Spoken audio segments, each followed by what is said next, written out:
Now, how can we distinguish between a soul-aligned opportunity that presents itself sometimes by the universe Mhm. and or a distraction dressed up as an That's a opportunity? great question, and I know it happens all the time, but again, it requires real self-honesty to know the difference because you have to be able to have the discernment to know when synchronicity is telling you, no, not right now, even though this may be representative of your passion. This isn't the time to act on it.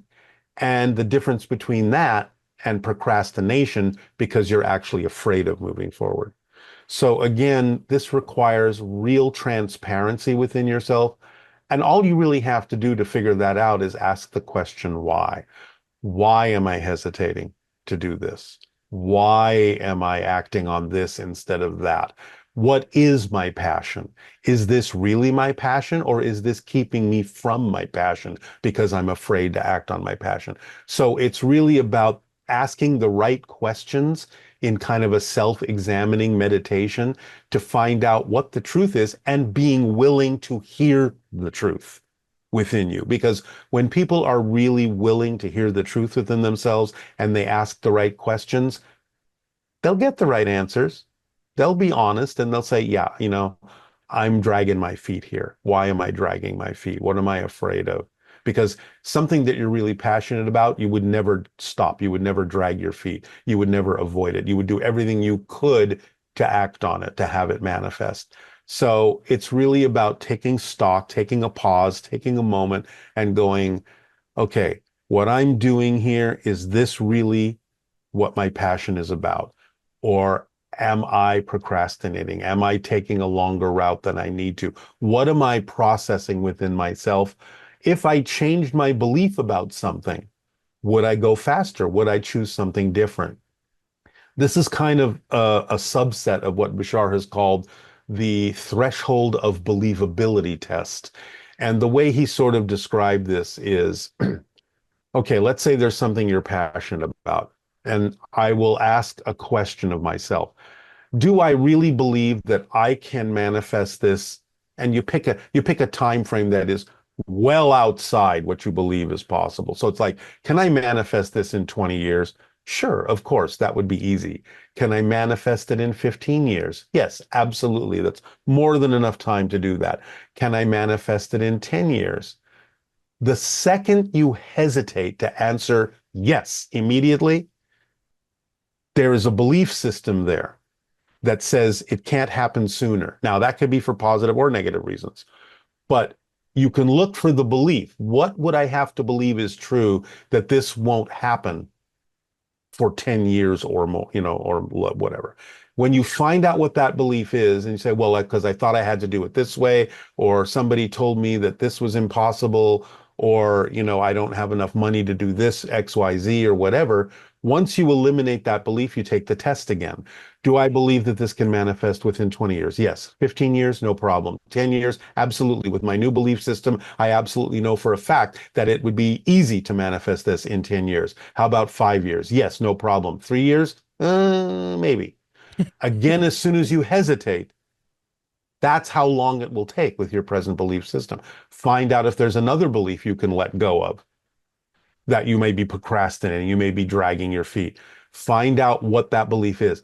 When you keep reducing this down and you have let go of all the beliefs that would have anything to do with being afraid, with procrastinating, with holding yourself back, then whatever time is left, that's the time it needs to take.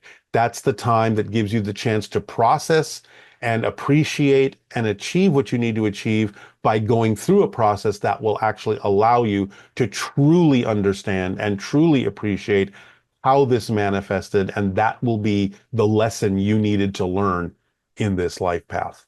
So you can reduce the amount of time, you can speed things up by letting go of any reasons you have to hold yourself back or to procrastinate. But again, it comes down to having an honest self-dialogue with why you're choosing to do what you're doing, and is it the thing you actually wish to be doing, or are you just peddling and wasting time because you're afraid to move forward for one reason or another?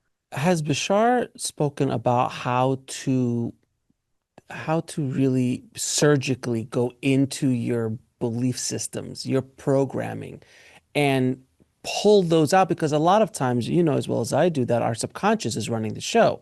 And we have belief systems and programmings that we're running on that we have no idea we were running on. How do Well, we right. invent, how do we find them to actually to get rid of them?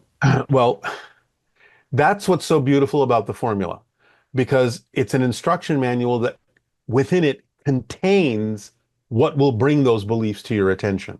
So what he says is, remember, the formula is you act on your passion first. You act on it to the best you can, taking it as far as you can till you can act on it no longer. You make sure you're not the one dampening the excitement. If it's waning, it's just naturally waning, then that means you look for the next thing that you're excited about and start acting on that the best you can. You act on it with no insistence or assumption of the outcome, because you don't know what the ideal outcome really needs to look like. You stay in a positive state no matter what manifests so that you can get a benefit out of it, like we talked about before. But the fifth element of the formula is the reflective mirror. As you're acting on your passion, the reflective mirror within the formula will bring your attention to anything that you do contain in your subconscious or unconscious mind that is out of alignment with that passion, with that vibration. And suddenly you will feel like, oh, a fear came up. Oh, I got stopped somehow. It's bringing to your attention in the process of acting on your excitement anything that isn't your excitement. It actually makes you feel like, oh, where did that come from? It literally bubbles up from your unconscious mind so you can deal with it. So you can say, oh, okay, this is not an obstruction in my passion. Finding out what isn't my passion in my beliefs is part of my passion. So then it gives you a chance to act on it and to observe it and to investigate it and let it go. So it's an automatic reaction within the formula to acting on your passion, is that it brings your attention. It bubbles up unconscious beliefs from within you and makes you feel suddenly like you've been stopped.